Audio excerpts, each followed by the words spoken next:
Right, welcome to the Executive Member for Transport Decisions session on December the 1st, 2020.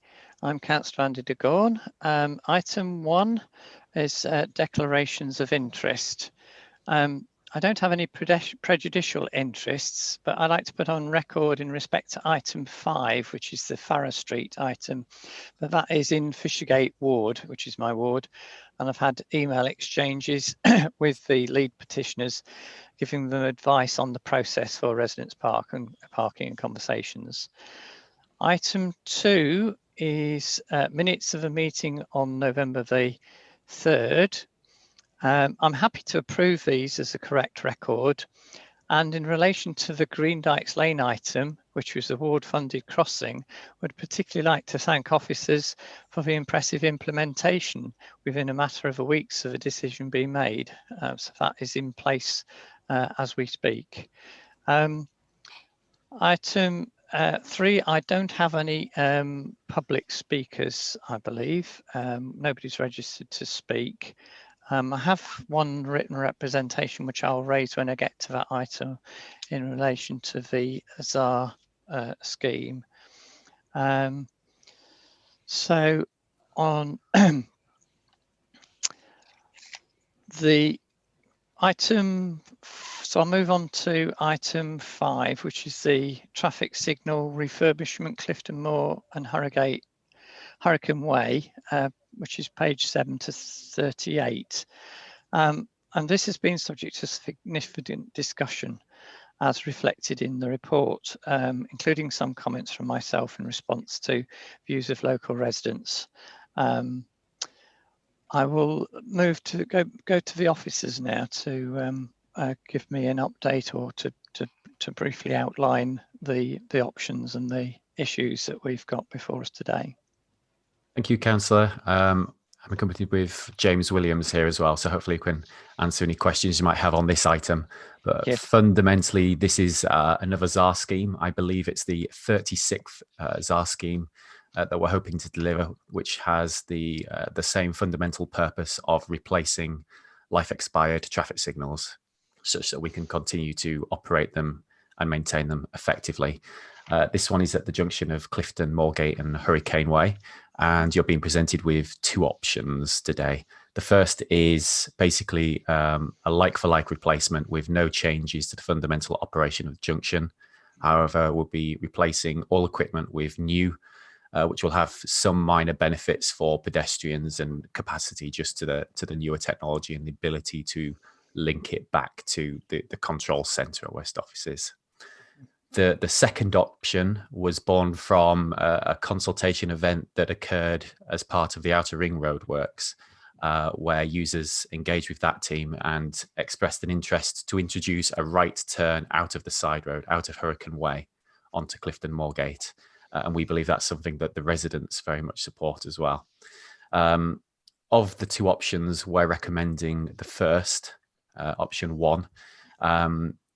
And James, would you like to pick up here and give a bit of information on the difference between the two options and why we're recommending option 1? I can do, yeah. So as Christian's mentioned there, essentially option 1 just refurbishes the junction to the current layout. That's supported by our road safety audit team due to there being a good safety record at the junction over recent years. Option 2, by introducing the right turn option out of Hurricane Way, there's a feeling from the Outer Ring Road project team and also our design team that you could possibly introduce a possibility of blocking back down the road from the junction to the Outer Ring Road, which would obviously cause problems for capacity issues. In addition to that, as part of option 2, you would actually have to combine the entire junction as one. So at the present day, the southbound signal controlled movements on Clifton Moorgate are actually a separate stream. So essentially, we can control that traffic flow separately from vehicles wanting to turn into and out of Hurricane Way.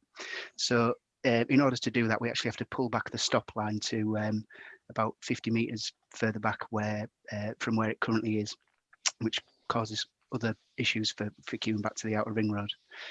There are also changes that need to be made in terms of pedestrian island spacing and creating a throughfare for vehicles to turn right, which obviously adds a lot of civils work to the programme. And additionally, because of that removal of islands and the additional new curb lines, we would need to undertake quite a large piece of highways resurfacing work as well, which is what really adds to the cost of the scheme overall. So just to finish off on this one, Councillor de Gaulle, we're basically saying that option 2 would cost an extra £200,000 to implement, which we don't believe is a good value for money, considering the number of vehicles that wish to make this turn based on surveys and data is approximately 90 vehicles per hour, or a third of the vehicles trying to exit Hurricane Way, which at present can, of course, just go to the ring road and turn back around for a very minor detour. Introducing the right turn also encourages traffic to head towards the city centre rather than use that ring road to get to their ultimate destination. And I think those are the key reasons why we're recommending option 1. Right. And as you say, the original feedback on this came in connection with the consultation, an earlier consultation about the outer ring road about a year ago. I'm right in thinking, aren't it? Yes, that's right. As part of the Outer Ring Road scheme, several drop-in sessions were held, and I believe the attendance was many hundreds of people. We do believe there were several residents that attended those sessions, and it was from those sessions that right turn option was created. Yeah, but you say that the difference between the two options in terms of cost is quite significant, and presumably that, because that wasn't your original proposal, was that included in the sort of budget plans for the year? Is that wouldn't have been included as an assumed cost if we didn't have that in to start with as an option? You're right. So because the fundamental purpose of this program is to replace life expired assets, that is the base from which we started, and that is the budget that has been assigned, where we would have to find that extra £200,000 if we went for option 2. Right. Okay. Thank you. As I said earlier, I have had a written representation from Councillor Smalley, which is, this is on behalf of all councillors for Royal Cliff and Clifton Without. Thanks the officers for the work, and having spoken with residents, there's a great deal of interest in this particular item. But he says that there hasn't been opportunity for residents that live very close to the site and local businesses to contribute to this decision, and that the consultation on the outer ring road was sort of a much wider one, which sort of coincidentally touched on this because obviously it's close to the outer ring road. So he says that now that the detailed design work's been completed, there's an opportunity for local residents in the area, or he feels that there's an opportunity for local residents in the area to have their say on this subject. So I appreciate that we've got a programme of work we want to try and move on with, but I'm sort of cautious about moving ahead with this if there's a general feeling in the area, as reflected by the ward councillors, that residents and businesses haven't had the opportunity to input to this decision. So what I am thinking of suggesting is if we could actually delay the decision, except obviously your recommendations are as they are, but if we want to consider any additional representations before a final decision's made, that it could be deferred for a month until the January meeting of my decision sessions. I don't know if officers got any strong views on that as to whether we could do that. It's certainly within your gift to do that. There will be impacts which I'll let James and Christian talk about, but it's within your gift to defer a decision, and we could work with the ward councillors to advertise that you've deferred the decision, allowing them to input into the next decision session if they have strong views one way or the other. Thank you. Yeah, thank you. I mean, I do, as you'll see for reading the report, you know, I've made some input to it as well in the past, trying to look at options that would minimise the cost and impacts. But the report is quite comprehensive, a lot of information there. But I'm concerned if there is a feeling in the local area that there hasn't been sufficient opportunity to comment before that decision is made. So, you know, on balance, although I thank the officers for the work and obviously do want to get this moving as soon as possible to make sure that this equipment is still fit for purpose and functioning. But if you think that we can manage to delay it for that period of time, just to allow residents and businesses in the area to input before the decision's made. I mean, obviously, as you say, the report is as it stands, but if there's any new information which we've not taken into account, I'd like to have that included within the report before the final decision's made. So if that's, Christian, you want to say? Yeah, just to respond to that, construction slot is currently planned for the 1st of March. I believe it might be tight, but possible to do that, to get the consultation carried out and come back to this session in January with the outcome. Right. Well, I mean, I wouldn't want to hold it up any more because obviously appreciate we've got, you know, targets to meet and people that accuse us of not getting on with things, but equally I do want to make sure that those who are most directly affected in the area have the opportunity to input to that decision. So on that basis, I will defer a decision and ask that any feedback through the ward councillors or direct to the department could be reflected in that report. I'm conscious, obviously, also that Christmas is in between now and January. So if there are people out there who want to input, I would urge that that's done straight away, because obviously the reports that I have, well, I think will have to be signed off like the first day back after New Year for that meeting in January. So we need that feedback as quickly as possible. Okay, thank you very much for all your work on this. And as I said earlier on, I'm not sure which officers were working on the Green Dykes Lane crossing, but that was certainly very impressive to get that slot ready, you know, to go straight ahead with it. And having done it during a lockdown period, obviously has meant that it's disruptive traffic a lot less than we might have done at some other time when there's more traffic on the roads. Councillor Degon, could I just comment that actually the crossing on York Road in Haxby is just about complete as well. It should be open today. Thank you. Well, that's not in my in my ward, so yeah. But thank you for that information. That's 2 crossings. 2 crossings in a month is very impressive. Thank you. So the next item we've got.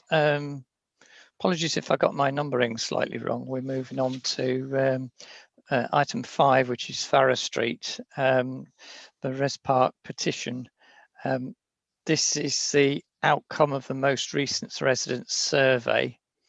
So is there an officer to give an update or just give me a little bit of background on what happened here with the request for residents parking in Farrar Street? Yes, we undertook the first consultation in March, but the very next day we went down into the national lockdown. And so because of the restrictions in place of people leaving the houses or travelling, the percentage returns was quite low, with only 17, which is 25%. So it was deemed likely that it could have had an impact, which is why we then went on to the second consultation, which was undertaken in September. But even then, we still only got a 31% return rate from the residents. Right. But of the return rate, the majority were in favour. Is that right? But it was a low response. Yes, it was. Yeah. Yeah. I mean, this. So I've got the figures. They are in the report anyhow, aren't they? There's 68 households, but only 21 returned, and 16 of the 21 were in favour, with five against. So there were some against. Yeah. But generally speaking, with these items, the difficulty we have is that the people who feel strongly one way or the other reply, and the majority in the middle who are not really that either not bothered, or it doesn't, particularly with student households, it may well be that either they hadn't moved in September, or else they are not likely to be affected in the timescales involved in implementing it. It may be they'd only be hit, in that accommodation for one term from the actual response. So, I mean, the recommendation I've got from the officers is that we don't approve that, and that is on the basis of a current approach whereby we have a sort of a guideline that we should have a response from at least half of the households, which is a bit of a challenge in an area with sort of fairly transient population, whether they're students or other people who are renting rather than owner occupiers. So it's difficult to know what the best way forward is. I'm just wondering whether, I mean, not for this particular item, but I do think it highlights the problem we have where the as I know for a fact, the lead petitioners first presented a petition about 2 years ago, where they got signatures from half of the street, but by the time the processes moved forward and the actual surveys taking place, they've got a lower response rate from the households.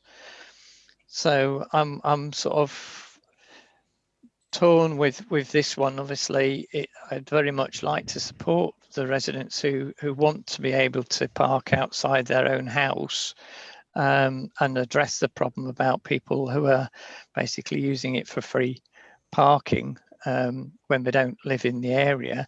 But on the other hand, we do want to try and make sure that everyone who is impacted by it has a say, and I'm conscious that the cost of permits is, generally speaking, it's the cost and the hassle of the main things that people say as a reason why they don't want to have a scheme, but it is the only mechanism we have at the moment to ensure that residents have some way of protecting parking on a residential street for their own use.